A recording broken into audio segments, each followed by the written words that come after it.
नमस्कार दोस्तों, मैं सोनू परीक्षा ज्ञान यूट्यूब चैनल में आपका स्वागत है दोस्तों। जैसे कि आप लोग पता है दोस्तों, इस time TGT, PGT, GIC, LT grade की वैकेंसी आई है और इसमें दोस्तों जो एग्ज़ाम है बहुत ही जल्द होने वाले हैं दोस्तों। ठीक है, तो जो दोस्तों टीजीटी, पीजीटी के एग्ज़ाम हैं अक्टूबर में पीजीटी के, और दोस्तों टीजीटी के एग्ज़ाम दिसंबर में है। ठीक, तो दोस्तों इसी को ध्यान में रखते हुए हम लोग आज से प्रैक्टिस सेट चालू कर रहे हैं नागरिक शास्त्र का। ठीक है दोस्तों, तो आइए दोस्तों पहला क्वेश्चन देखते हैं। पहला क्वेश्चन दे रहा है कि किसी राज्य का विधान परिषद किसके द्वारा बनाया या समाप्त किया जाता है दोस्तों। तो अब भारत के राष्ट्रपति, ऑप्शन बी संसद, ऑप्शन सी संबंधित राज्य की विधानसभा, संबंधित विधानसभा की सिफारिश पर संसद द्वारा। तो दोस्तों इसका ऑप्शन नंबर डी सही हो जाएगा। ठीक, आइए दोस्तों दूसरा क्वेश्चन देखते हैं। कह रहा है कि दूसरा क्वेश्चन दोस्तों कह रहा है प्रधानमंत्री एवं उप प्रधानमंत्री सहित कुल मंत्रियों की संख्या अधिक नहीं हो सकती। कितने से अधिक नहीं हो सकती दोस्तों। कह रहा प्रधानमंत्री और उप प्रधानमंत्री सहित कुल मंत्रियों की संख्या अधिक नहीं हो सकती। किससे?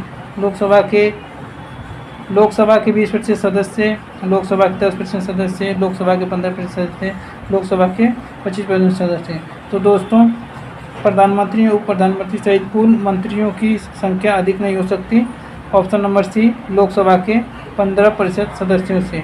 ठीक है, आइए दोस्तों अगला क्वेश्चन देखते हैं। भारत के संविधान में फेडरल शब्द जो है, भारत के संविधान में फेडरल शब्द कहाँ वर्णित है? कहाँ वर्णित है दोस्तों? तो ऑप्शन इसमें दिया है प्रस्तावना में फेडरल शब्द, ऑप्शन बी भाग 3 में, कहीं भी वर्णित नहीं है अनुच्छेद 368 में। तो दोस्तों ये फेडरल शब्द है, ये कहीं भी भारत के संविधान में कहीं भी इसका शब्द का उल्लेख नहीं किया गया। ठीक है दोस्तों, आइए दोस्तों अगला क्वेश्चन देखते हैं। एक मिनट दोस्तों, थोड़ा सा इसको बड़ा कर लें ताकि सही दिखे। ठीक है, तो आइए दोस्तों क्वेश्चन नंबर 4 देखते हैं। संसद के 2 सत्रों के मध्य का अधिकतम अंतराल नहीं होना चाहिए। कितना? संसद है जो संसद चलती है 2 सत्रों से मध्य का अधिकतम अंतराल नहीं होना चाहिए। कितना? 1 माह से अधिक, 3 माह से अधिक, 9 माह से अधिक, 6 माह से अधिक।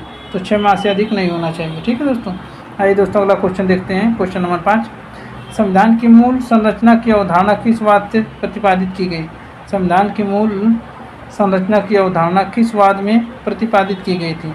मूल कह रहा है दोस्तों, संविधान की जो मूल संरचना की अवधारणा किस वाद में प्रतिपादित की गई? कौन सा वाद था? ए के गोपालन बनाम मद्रास राज्य 1951, गोलकनाथ बनाम पंजाब 1967, केशवानंद भारती बनाम केरल राज्य 1973, TMA पाई बनाम कर्नाटक राज्य 2002। ठीक है दोस्तों, तो इसमें दोस्तों ऑप्शन नंबर सी है केशवानंद भारती बनाम केरल राज्य 1973 में दोस्तों भारत की मूल संरचना की अवधारणा किस वाद से प्रतिपादित की गई थी? तो ऑप्शन सी है। ठीक, आइए दोस्तों अगला क्वेश्चन देखते हैं। क्वेश्चन नंबर 6, भारत के संविधान की प्रस्तावना में समाजवादी और पंथनिरपेक्ष शब्द का समावेश किस वर्ष किया गया?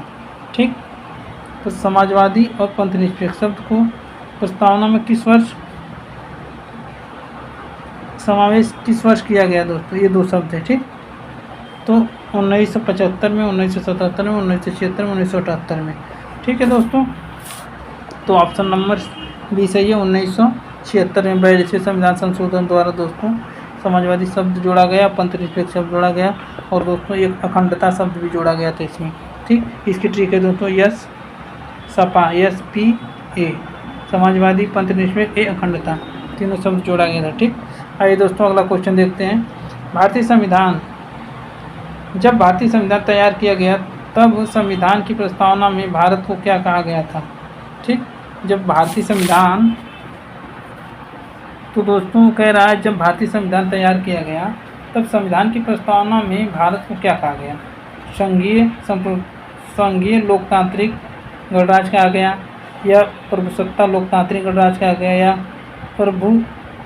संप्रभु समाजवादी धर्मनिरपेक्ष या लोकतांत्रिक गणराज्य कहा गया। ठीक, तो दोस्तों जब संविधान तैयार किया गया, ठीक, जब संविधान तैयार किया गया तब संविधान की प्रस्तावना में भारत को क्या कहा गया? संप्रभुता लोकतांत्रिक गणराज्य कहा गया प्रस्तावना में, जब तैयार किया गया था तो। ठीक, ये दोस्तों अगला क्वेश्चन देखते हैं। भारत के किस राज्य में स्थानीय शासन के लिए ओम्बुड्समैन जो है दोस्तों है? किस राज्य के स्थानीय शासन के लिए ओम्बुड्समैन है? जो है दोस्तों जो भ्रष्टाचार से संबंधित है, उसी से संबंधित। ठीक है, तो किससे है दोस्तों? Option A Karnataka, option B Kerala, option C Tamil Nadu, option D Rajasthan. तो दोस्तों ऑप्शन बी सही है इसमें, केरल। ठीक, स्थानीय शासन के लिए ओम्बुड्समैन है। किस राज्य में स्थानीय शासन के लिए ओम्बुड्समैन है? केरल में। केरल ऐसा राज्य है दोस्तों जहाँ पे स्थानीय शासन के लिए ओम्बुड्समैन है। ठीक, केरल में। आइए दोस्तों अगला क्वेश्चन देखते हैं। कांग्रेस पूर्ण स्वराज की घोषणा 1929 के अपने अधिवेशन में किस स्थान पर की थी? तो दोस्तों ये 1929 में कांग्रेस पूर्ण स्वराज की घोषणा 1929 के अपने अधिवेशन में किस स्थान पर की थी? दोस्तों ये कहाँ पे था? ठीक है दोस्तों, लाहौर, बम्बई, कराची, मद्रास। तो दोस्तों ऑप्शन ए सही हो जाएगा, लाहौर में 1929 में कांग्रेस ने पूर्ण स्वराज की घोषणा की थी। ठीक, आइए दोस्तों क्वेश्चन नंबर 10 देखते हैं। दोस्तों को थोड़ा तेज़ी से करेंगे हम लोग, एक मिनट की प्रैक्टिस कर रहे हैं। ठीक है, निम्नलिखित में से किसे आधुनिक मनु कहा जाता है? ठीक, आधुनिक मनु किसे कहा जाता है? ठीक, राजेंद्र प्रसाद को, BN राव को, महात्मा गांधी को, BR अम्बेडकर को। ठीक, तो आधुनिक मनु दोस्तों अम्बेडकर जी को कहा जाता है, ऑप्शन डी सही है। आइए दोस्तों अगला क्वेश्चन देखते हैं। तिलक को भारतीय अशांति का जनक की संज्ञा किसने दी?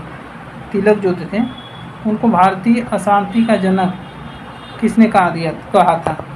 वैलेंटाइन चिरोल, वर्ड्सवर्थ, एनिवेशन, इनमें से कोई नहीं। ठीक है दोस्तों, तो ये वैलेंटाइन चिरोल जो था, किसी ने तिलक को भारतीय अशांति का जनक कहा था। कौन? Valentine Chirol. ठीक है दोस्तों, आइए अगला क्वेश्चन दोस्तों देखते हैं। निम्नलिखित में से भारतीय राष्ट्रीय संघर्ष में उदारवादी कौन थे? निम्नलिखित में से कह रहा है, निम्नलिखित में से भारतीय राष्ट्रीय संघर्ष में उदारवादी कौन थे? उदारवादी कौन थे? दादा भाई नौरोजी, महात्मा गांधी, बाल गंगाधर तिलक, नेहरू। कौन उदारवादी थे दोस्तों? दादा भाई नौरोजी उदारवादी थे। ठीक है, आइए दोस्तों अगला क्वेश्चन देखते हैं। एक बार संसद द्वारा वित्तीय आपात की स्वीकृति मिलने के बाद इसकी उद्घोषणा कितने समय तक जारी रह सकती है वित्तीय आपात के लिए? ठीक है दोस्तों, एक क्वेश्चन दोस्तों देखिए एक बार फिर से इसको पढ़ते हैं हम लोग। एक बार संसद द्वारा वित्तीय आपात की स्वीकृति मिलने के बाद, जैसी संसद से हमको वित्तीय आपात की स्वीकृति मिलने के बाद इसकी उद्घोषणा कितने समय तक जारी रह सकती है? 2 माह तक, 3 माह तक, 2 माह तक, 3 वर्ष तक, संसद की कार्यविधि तक, अनिश्चित काल तक। तो दोस्तों ऑप्शन डी है, अनिश्चित काल तक रह सकती है। ठीक है, अनिश्चित काल तक रह सकती है। ठीक, आइए दोस्तों अगला क्वेश्चन देखते हैं। क्वेश्चन नंबर 14 में कह रहा है दोस्तों कि लाल बाल पाल कहने वाली स्वतंत्रता सेनानी की तिकड़ी किन के बारे में बताती है?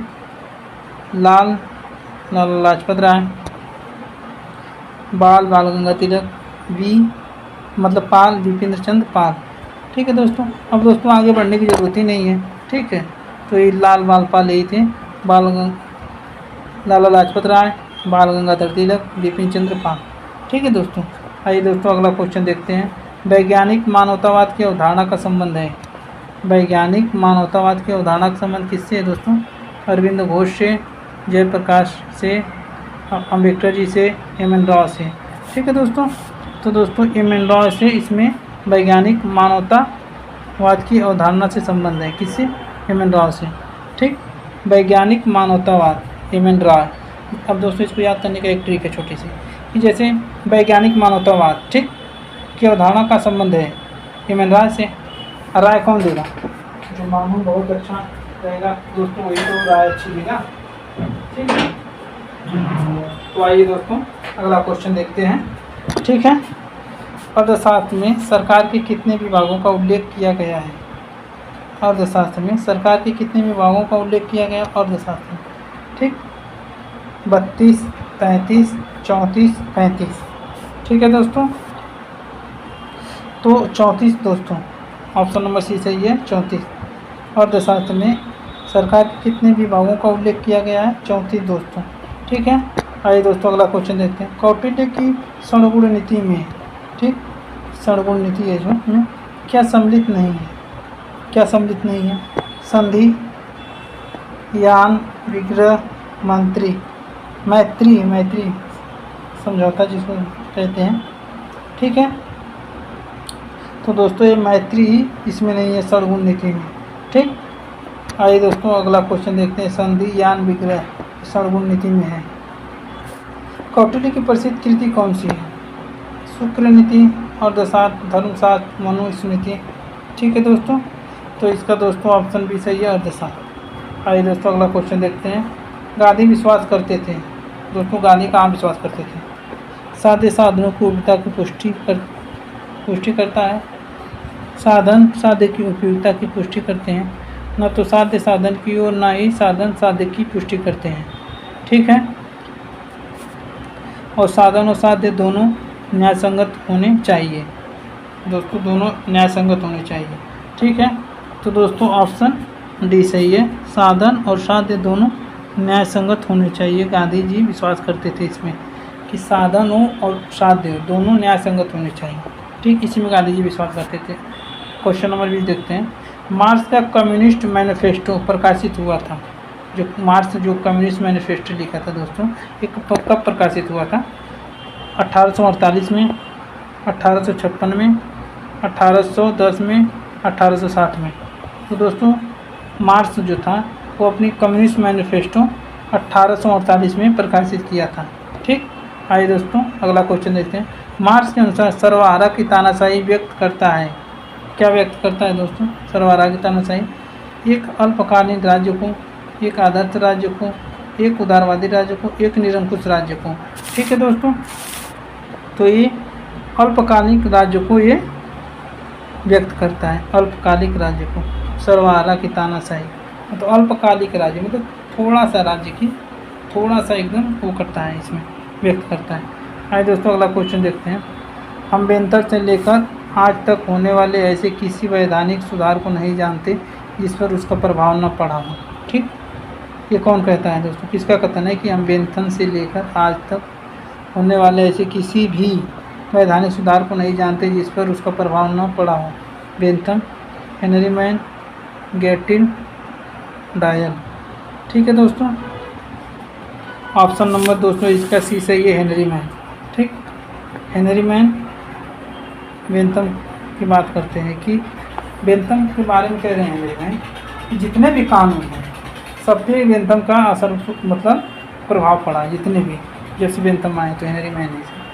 ठीक है, निम्नलिखित में से किसने राजनीतिक हित के लिए एक व्यक्ति एक वोट के सिद्धांत के प्रति एक सिद्धांत का प्रोत्साहित किया? एक व्यक्ति एक वोट। ठीक, जर्मी बेंथम, लॉक, एडम स्मिथ और जे स्मिथ। ठीक है दोस्तों, एक व्यक्ति एक वोट का प्रतिपादन दोस्तों कौन किया था? ठीक,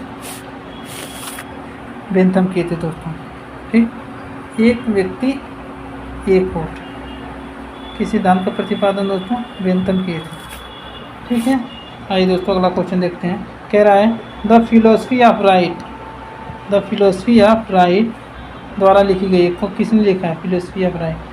अब दोस्तों फिलोसफी से पता चल रहा है कि ये आदर्शवादी ही है। ठीक, आदर्शवादी हैं तो अरस्तु, प्लेटो, हीगल, ग्रे। तो फिलोसफी ऑफ राइट, ठीक है दोस्तों, फिलोसफी ऑफ राइट हीगल की बुक है। ठीक, क्योंकि दोस्तों हीगल तो आदर्शवादी हैं। ठीक है, अरस्तु, प्लेटो और ग्रीन सभी तो आदर्शवादी ही हैं, लेकिन दोस्तों ये इसकी किसकी बुक है? The philosophy of right, Hegel. ठीक। आइए दोस्तों अगला क्वेश्चन देखते हैं, क्वेश्चन नंबर 25। किस विचारक ने महिला मताधिकार को प्रबल समर्थक किया? महिला मताधिकार, अरस्तु, लेनिन, जेरेमी बेंथम, जे.एस. मिल। तो दोस्तों इसका ऑप्शन नंबर डी सही है, बेंथम नहीं सॉरी सर दोस्तों, जे.एस. मिल है। ठीक, महिला मताधिकार प्रबल समर्थक थे। राज्य पृथ्वी पर ईश्वर की यात्रा है, यह किसने कहा था? राज्य पृथ्वी पर ईश्वर की यात्रा है, यह किसने कहा था? बर्क ने, हीगल ने, कांट ने, बेंथम ने। तो दोस्तों ये ऑप्शन नंबर बी सही है, हीगल ने कहा था कि राज्य पृथ्वी पर ईश्वर की यात्रा है। ठीक, आइए दोस्तों देखते हैं अगला क्वेश्चन। निम्नलिखित में से कौन सा सामाजिक अनुबंध विचारक नहीं है? ठीक, सामाजिक अनुबंध विचारक नहीं है, अनुबंध मतलब समझौता, विचारक नहीं है। Immanuel Kant, Hobbes, Locke, Rawls, Immanuel Kant. ठीक है दोस्तों, तो इसमें दोस्तों ऑप्शन नंबर ए सही है, कांट ए सामाजिक अनुबंध सिद्धांत का विचारक नहीं है। बाकी John Rawls, Hobbes, Locke, Rousseau, ये 4 लोग हैं दोस्तों। ठीक, कांट नहीं है दोस्तों। आइए दोस्तों अगला क्वेश्चन देखते हैं। कौटिल्य के लिए रूपदर्शक की अवधारणा का अर्थ है? कौटिल्य के लिए रूपदर्शक की अवधारणा का क्या अर्थ है? ब्यूटिशियन, सुंदर रूप देने वाला, मजिस्ट्रेट, सिक्कों का निरीक्षक या जमींदार। ठीक है दोस्तों, तो ये रूपदर्शक जो होता है ये दोस्तों रूपदर्शक सिक्कों का निरीक्षक होता है। ठीक, रूपदर्शक, इसको सिक्कों का निरीक्षक कहते हैं कौटिल्य के लिए। अपोज देगा रूपदर्शक इसके लिए सिक्कों का निरीक्षक करता है। ठीक, आइए दोस्तों अगला क्वेश्चन देखते हैं। कह रहा है two treatise on civil government की रचना जॉन लॉक द्वारा की गई। पहले ट्रीटाइज संबंध का प्रतिपादन विषय क्या था? ठीक, ये तो लॉक क्या था। आइए दोस्तों देखते हैं। प्राकृतिक अवस्था का वर्णन, सामाजिक संविदा का वर्णन, थॉमस हॉब्स की आलोचना, रॉबर्ट फिल्मर की आलोचना। ठीक है दोस्तों, तो आइए दोस्तों रॉबर्ट फिल्मर की आलोचना। ठीक, जे two treatise on civil government दिया था, उसकी पहली अवधारणा में यही कह रहे हैं कि रॉबर्ट फिल्मर की आलोचना ही करते हैं। कौन? रॉबर्ट फिल्मर की आलोचना करते हैं लॉक। ठीक है, 29 हो गया दोस्तों। आइए दोस्तों 30 क्वेश्चन देखते हैं। सामान्य इच्छा की अवधारणा। ठीक, सामान्य इच्छा की अवधारणा गुणात्मक अवधारणा है, परिमाणात्मक अवधारणा है। ठीक, आंशिक रूप से गुणात्मक है, आंशिक रूप से परिमाणात्मक है, न तो गुणात्मक है न ही परिमाणात्मक है। ठीक है, तो सामान्य इच्छा की अवधारणा गुणात्मक अवधारणा है। ठीक, ये गुणात्मक अवधारणा। आइए दोस्तों अगला क्वेश्चन देखते हैं। लॉक की प्राकृतिक अवस्था थी कैसे? समाजवादी, पूर्व सामाजिक, पूर्व राजनीतिक, ऐतिहासिक। तो दोस्तों जो लॉक की प्राकृतिक अवस्था थी ये कैसी अवस्था थी? तो दोस्तों ये पूर्व सामाजिक थी। ठीक, पूर्व राजनीतिक थी, सॉरी दोस्तों थोड़ा ये घूम गया दोस्तों, पूर्व राजनीतिक थी। ठीक, पूर्व राजनीतिक थी, पूर्व राजनीतिक थी लॉक की प्राकृतिक अवस्था। आइए दोस्तों अगला क्वेश्चन देखते हैं। लॉक के समझौता सिद्धांत में पहला समझौता संपन्न होता है। लॉक के समझौता सिद्धांत में पहला समझौता संपन्न होता है कब? समझौता सिद्धांत में पहला समझौता कब संपन्न होता है? ठीक है, लोगों में आपस में, जनता और समुदाय के मध्य, जनता और संपूर्ण के मध्य, जनता और सरकार के मध्य। ठीक, पहला समझौता जो होता है लॉक के समझौता सिद्धांत में क्या होता है दोस्तों? लोगों में आपस में, लोग आपस में पहला मिलकर पहला लोगों आपस में मिलकर पहला समझौता करते हैं। लोगों में आपस में, ऐसे लोग मिलकर आपस में ही पहला समझौता संपन्न करते हैं। ठीक, आइए दोस्तों, किसने कहा कि व्यक्ति का जीवन एकांकी, क्षुद्र, घिनौना, पशुवत एवं अल्प है? किसने कहा था? Machiavelli, Locke, Rousseau, Hobbes. ठीक, तो व्यक्ति का जीवन एकाकी, क्षुद्र, घिनौना, पशुवत, अल्प है, किसने कहा था दोस्तों? हॉब्स कहा था। ठीक, हॉब्स कहा था, घिनौना, पशुवत ये बोला था हॉब्स। आइए दोस्तों अगला क्वेश्चन देखें।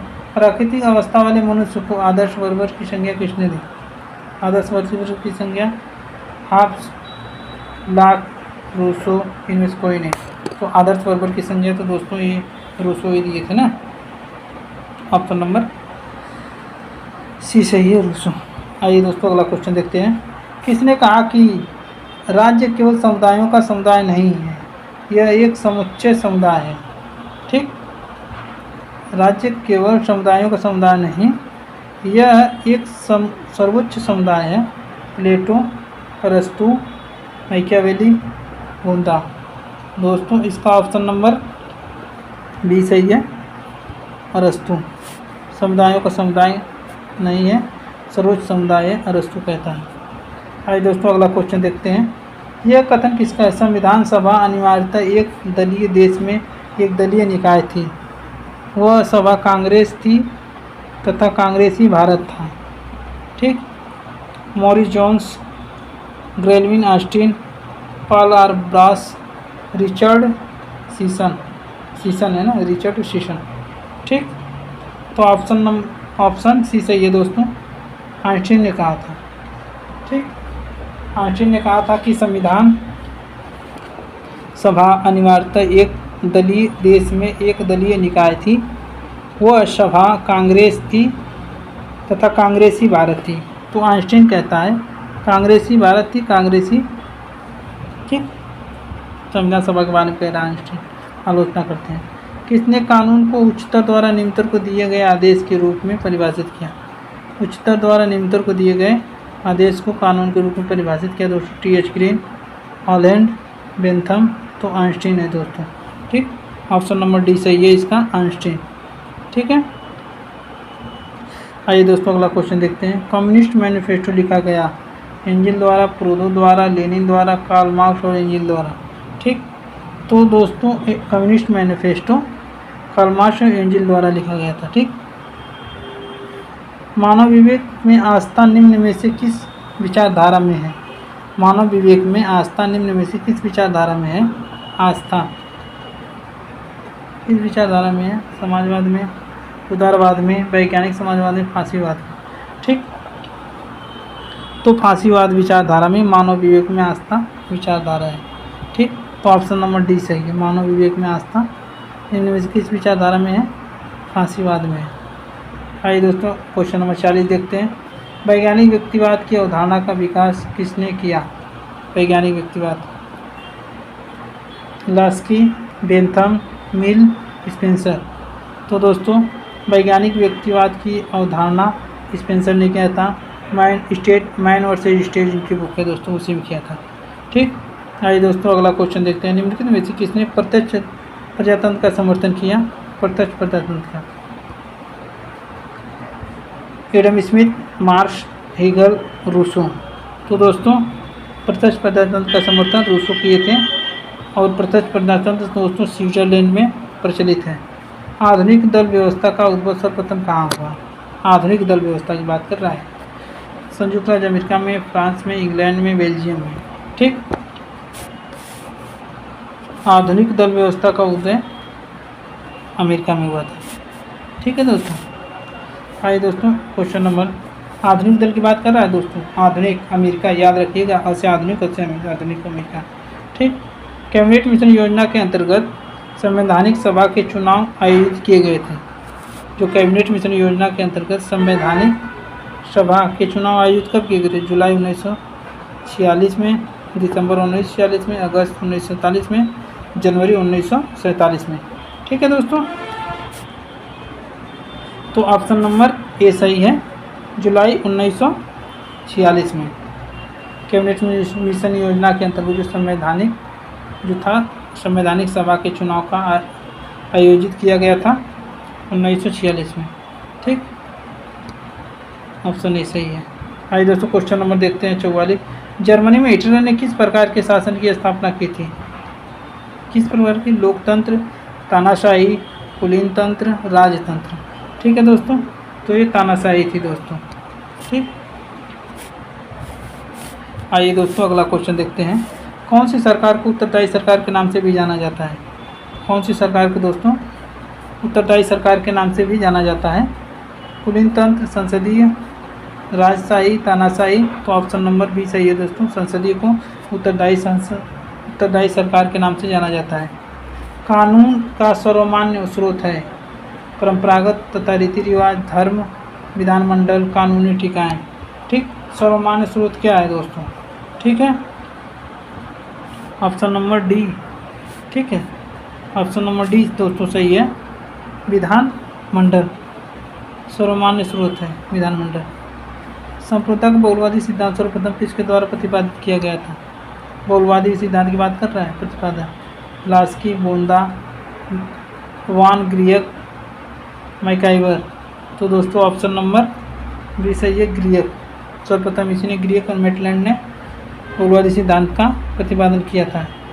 ठीक है, आइए दोस्तों अगला क्वेश्चन है, बहुदलीय व्यवस्था नहीं पाई जाती। कहाँ बहुदलीय व्यवस्था नहीं पाई जाती है?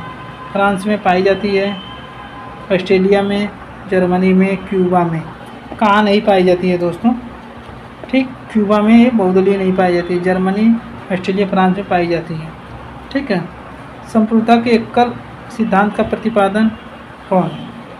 एकल सिद्धांत John Austin, Hobbes, Locke, Rousseau. तो ये ऑप्शन ए सही है। ठीक, जॉन ऑस्टिन एकल सिद्धांत का प्रतिपादन किया था। स्वतंत्रता पर 4 निबंध, 4 एसेज ऑन लिबर्टी नामक पुस्तक के लेखक कौन है? स्वतंत्रता पर 4 निबंध, हर्बर्ट स्पेंसर, जे.एस. मिल, अर्नेस्ट बार्कर, आइसा बर्लिन। तो दोस्तों स्वतंत्रता पे 4 निबंध आइसा बर्लिन की बुक है दोस्तों, ऑप्शन नंबर डी है, स्वतंत्रता पे 4 निबंध। ठीक, आइए दोस्तों अगला क्वेश्चन देखते हैं। वितरणात्मक न्याय के सिद्धांत का प्रतिपादन किया गया था। ठीक, हाब्स द्वारा, प्लेटो द्वारा, लॉर्ड एक्टन द्वारा, अरस्तू द्वारा। ठीक, तो वितरणात्मक न्याय जो था दोस्तों, वितरणात्मक न्याय सिद्धांत का प्रतिपादन अरस्तू द्वारा किया गया था, ऑप्शन नंबर सी। ठीक है दोस्तों, आइए दोस्तों अगला क्वेश्चन देते हैं। राज्य के विकास को सही कालक्रम में व्यवस्थित कीजिए। ठीक, सबसे पहले दोस्तों कौन आएगा देखते हैं। ठीक है, आइए दोस्तों देखते हैं। सबसे पहले, सबसे लास्ट में तो 4 आएगा दोस्तों। ठीक, 4 सबसे लास्ट में 4 आएगा, तो ऑप्शन इसका देखते हैं सबसे लास्ट में। ठीक, 4 किस में दिया है? 4 दोस्तों 3 में दिया है, बाकी ये दोनों तो कट जाएगा। ठीक, 2 में दिया है। ठीक, अब दोस्तों आइए दोस्तों अगला देखते हैं, और इसके बाद कह रहा है एक प्राच्य साम्राज्य। ये तो प्राच्य पहले हो जाएगा एक, फिर यूनानी नगर राज्य 3, फिर रोमन 2, ये तो 4 था ही, तो 1, 3, 2, 4। ठीक है दोस्तों, आइए दोस्तों देखते हैं इसमें कौन सही है। ऑप्शन नंबर ए सही है। ठीक, प्राच्य आएगा, फिर यूनानी आएगा, PU, फिर रोमन आएगा, फिर राष्ट्र आएगा। ठीक है, आइए दोस्तों देखते हैं। प्रत्येक राज्य को उसके द्वारा प्रदत्त अधिकारों से जाना जाता है। Bryce, Barker, Laski, Garner. तो प्रत्येक राज्य को उसको प्रदत्त अधिकारों के द्वारा ही जाना जाता है दोस्तों, तो ऑप्शन नंबर सी सही है दोस्तों। 53 का लास्की कह रहा है। आइए दोस्तों अगला क्वेश्चन देखिए। सामान्यतः नगर राज्य की अवधारणा किससे संबंधित है? ठीक, प्राचीन यूनान से, प्राचीन मिस्र से, प्राचीन चीन से, प्राचीन भारत से, तो प्राचीन यूनान से। ठीक है, 54 का दोस्तों बी सही है। आइए दोस्तों अगला क्वेश्चन देखते हैं। निम्नलिखित किस विद्वान ने समाज को ईंट तथा राज्य को सीमेंट कहा था? जब दोस्तों समाज को ईंट और राज्य को सीमेंट कहा था तो आशीर्वादम होगा दोस्तों। ठीक, ऑप्शन ए सही है। राज्य के स्वरूप के बारे में निम्नलिखित में से कौन सा सही है? जो राज्य का स्वरूप है दोस्तों के बारे में निम्नलिखित में कौन सा सही है? राज्य अपने में साध्य है। राज्य साध्य का एक साधन है। राज्य साधन और साध्य दोनों है। राज्य न तो साध्य है न ही साधन है। कह रहा है दोस्तों राज्य के स्वरूप के बारे में निम्नलिखित कौन सा सही है, ये पूछ रहा है। ठीक है, तो ऑप्शन नंबर सी सही है। राज्य साध्य और साधन दोनों हैं।